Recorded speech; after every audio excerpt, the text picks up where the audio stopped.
Matt, could you just tell us, kind of tell us about Brandon? How long you anticipate him not being Yeah, available? his ankle, foot, it bothered him in the spring. Yeah.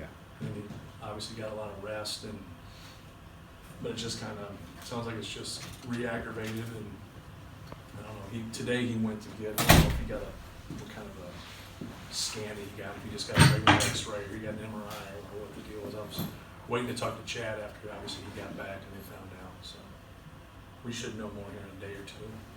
Seems like Jaden's okay. Yeah, he hurt it. His foot, ankle, something I don't know. It hurt him. It was hurting him yesterday a little bit, and so he was able to go today. Then it just looked like he tweaked it again, and obviously came back. Right. It seemed like some of what you did today was geared toward that transition to playing really big. I saw you having Travion guard the 4 quite a bit. It seemed like, I don't know if this was because Jaden and Brandon weren't there, but it seemed like Right. Mason was playing the 3 a little bit. Can you just kind of speak to the sort of lengths you have to go to this preseason to figure out, whether Travion can work at the 4 and how size is going to, be worked? Right. Yeah, it hasn't been great so far, to be frank with you, but it's still small. Small numbers. You haven't really practiced a lot. You've done some things, and obviously in August and September with our 4 hours per week. But we'll keep, messing with it to a degree. But today, obviously Mason moved to the 3 some because we were shorthanded. Mm-hmm. Those 2 guys were out. And then, we're just trying to get ourselves in position with Trey Kaufman and Caleb First and Travion Williams being the second biggest guy on the court. And just kind of trying to work through some things. It just doesn't come overnight. All those guys have predominantly guarded the biggest guy on the court, majority of their career, and rightfully so. Right. And so that's the biggest adjustment. And then being able to move when you're that bigger 4, just moving on offense, especially when you're with Zach, you have to have good spacing, and but you have to, within what we're doing, you just have to have a purpose. But you also, when the ball goes inside, you got to dive quickly. And, you just have to be ready to move. It's almost being, mentally quick more than physically quick. Yeah. And just not being behind plays because you're already slower. And then the thing that causes a lot of problems that people don't look at because they really don't understand is that when you're that big, you're normally anchored by the rim. And when there's turnovers, now you got a 93-foot sprint from the 2 biggest guys on the court, and the ball maybe started at 80 feet.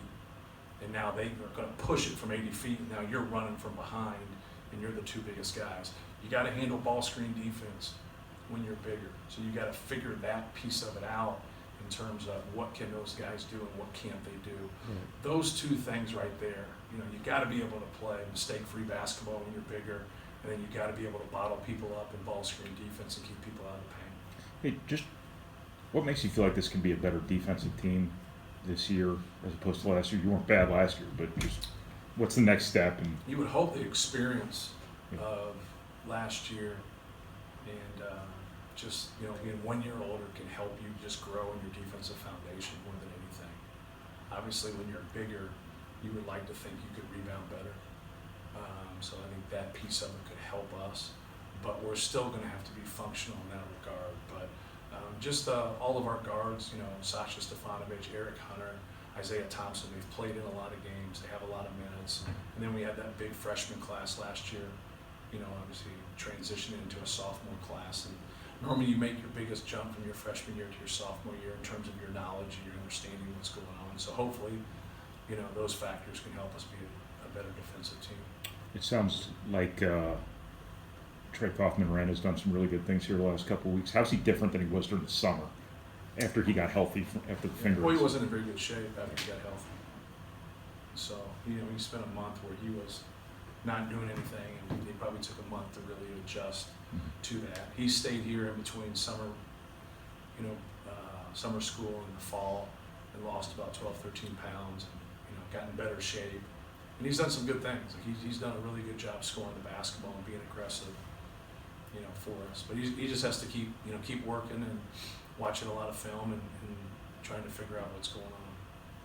Caleb, how's he done in terms of the four, through the summer? And then he's fine. He's done a good job. He can stretch the defense and shoot the basketball. And trying to get him to be a more aggressive posting, just because as the 4, sometimes you don't have guys that are your size at 6'9", 235. And so trying to, even though you have a bigger guy that you're playing with, trying to get him when he dives to post up and post strong, and just have that balance, as a player. Keep things simple, take your shots when they come, but get those post ups, get offensive rebounds, get run outs, just kind of get a smorgasbord of ways to score points. Good. Go ahead. Hey, Coach, when I saw you on the sidelines on Saturday, giving you a fist bump, you're right there supporting the football team. Yeah. How special is Purdue athletics to see everybody just kind of pitch in? Here you are on a day you could be doing something in practice, but you're there for the Right. football team. I mean, we're going to have fans again finally. Right. This year, we'll keep our fingers crossed. But how special is Purdue for you, for that atmosphere? And Well, I think it's cool. Like anytime, like you can go, like you just with your own schedule, people don't realize that you just don't have a lot of time to do nothing. And so when you get some time off, that's what you want to do. Like you want to do nothing. And, but like part of being in this athletic department is just cheering on other people, but you just don't have the time to go see them very much. So that we were able to take in about half of a volleyball game a couple of weeks ago, and it was sold out, and that was cool. And then being able to go to both football games, and they appeared to be sold out. So it's good. It's just like everybody else. You're excited to be. I'm a Purdue fan more than anything. So just be able to go there and cheer those guys on, and hopefully we get another victory this weekend. Last question.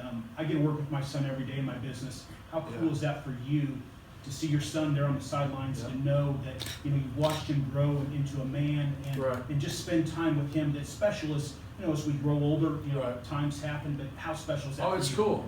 He's probably into it. He is into it more than I am.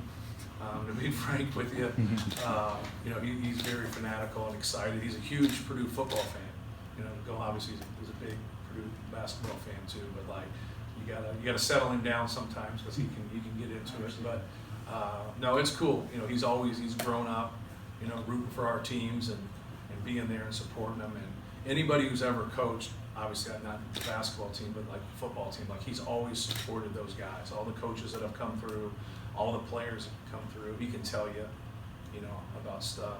Big Ten Network runs those old games on there. He watches every single one of it. So they'll try to get you to like talk about things that happened in 2011.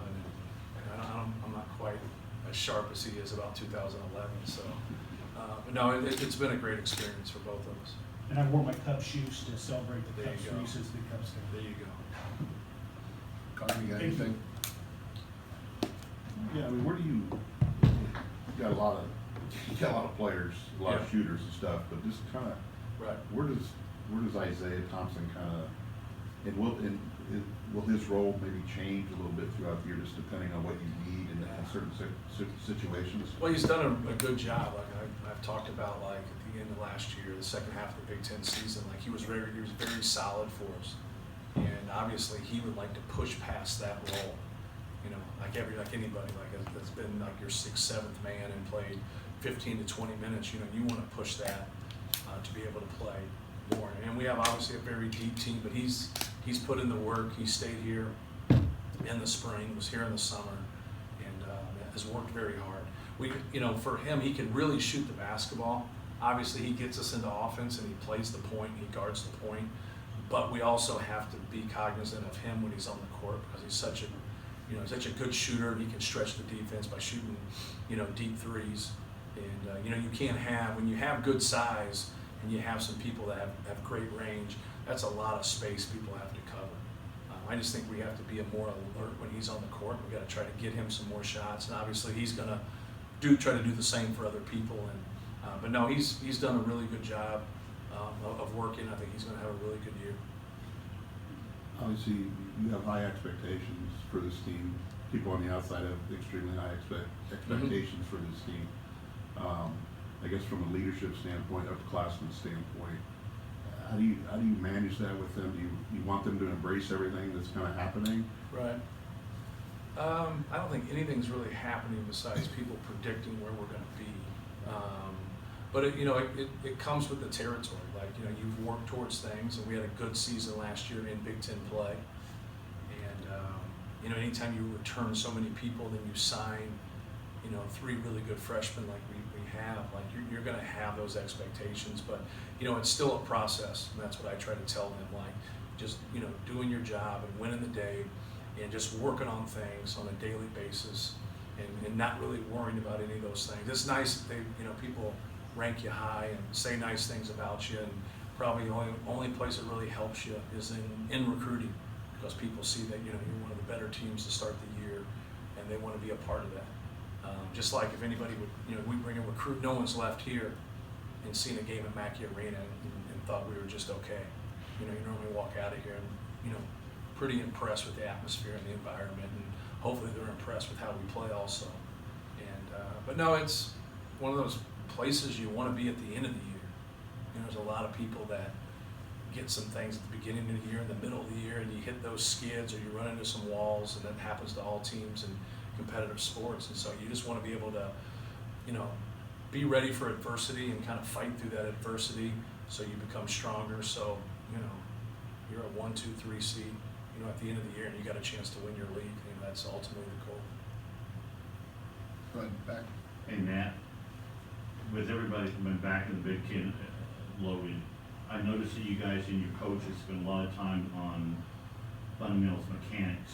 How, with everyone coming back, like how important is that to you and your coaches to work on those little things right now before you even play one game? Yeah, you know, you put in a lot of stuff, you work on a lot of different things, and you know that you have to grow as you kind of, you know, teaching the part of the game. You're either teaching the part of the game or you're teaching the whole game. And you kind of, you know, piece things together. But you'd be surprised, you have so many things that you work on, but what normally gets you is your inability to pass and catch. And that probably sounds crazy to people, but like guys making one-handed passes, guys making one-handed catches, guys just being casual with things.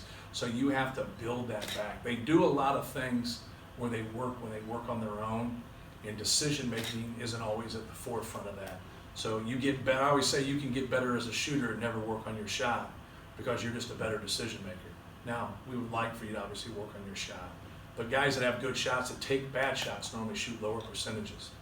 And so just working on from a decision-making standpoint and just a fundamental, you know, calling names, catching the ball with 2 hands, jump stop, and being fast but under control.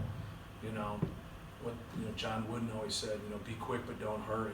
That's what it leads to. It just leads to people understanding about putting yourself in positions and being fundamentally sound and giving yourself a chance. Defensively, there's no difference of being in a stance, staying in a stance, and just understanding our rules. If you can play hard and follow our rules, then you're gonna be in a more advantageous position, both offensively and defensively. When somebody breaks, whether they break through their concentration, especially when they're fatigued, they break because they really don't know what's going on, or they just can't conceptualize what's going on. You know, it's hard to be good right away. It just is. So when you come in as an 18, 19-year-old, it's really hard to be good. It just takes time. But if you can put extra time in, watch a lot of film, work on things, and then build those habits, now some really good things can happen collectively. Follow up on decision making really quick. After last year, with the team that you have returning, where do you see good decision at, and where do you see that it's improved just a little bit? I haven't seen that. Okay.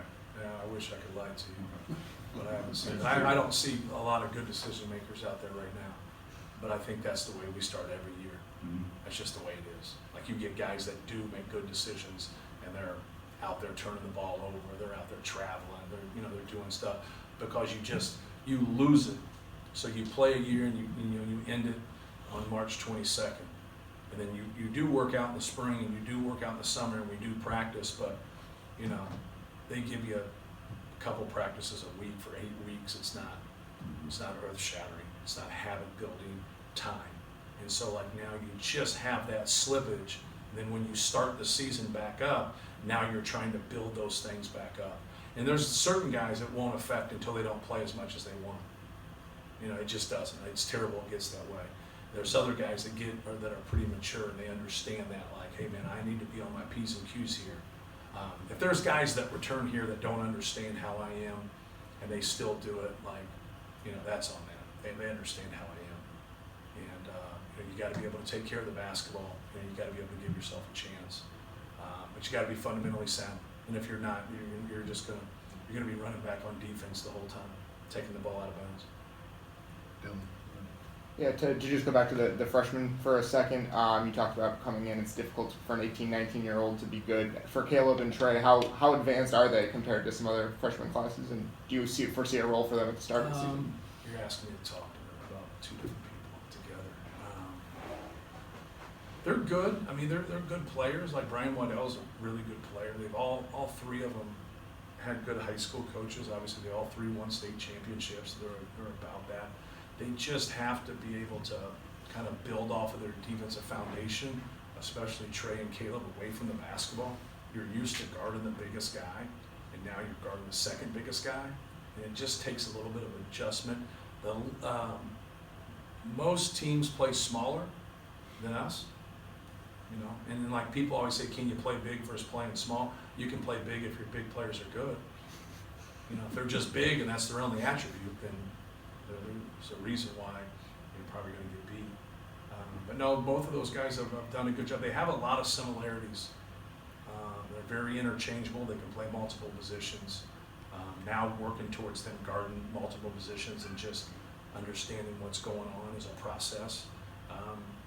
It's different to compare them because you're comparing them to guards sometimes, and guards are doing a lot of things that are very similar to what they did before, but they still have to learn defensively.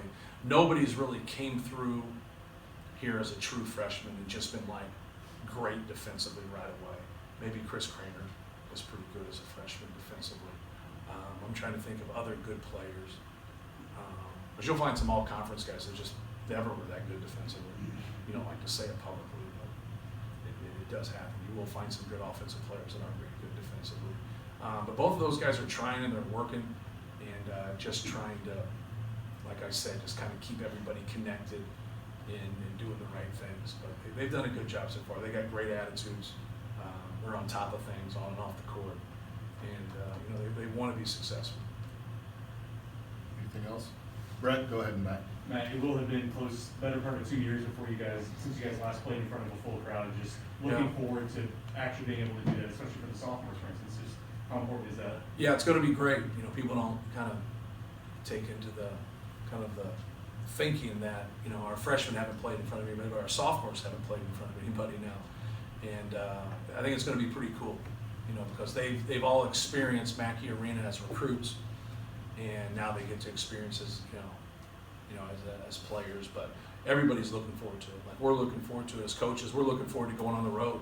You know, it's a great feeling to be able to go on the road and get a win and quiet that crowd. So, you know, all of our coaches and our players are looking forward to playing in front of our fans. Kyle.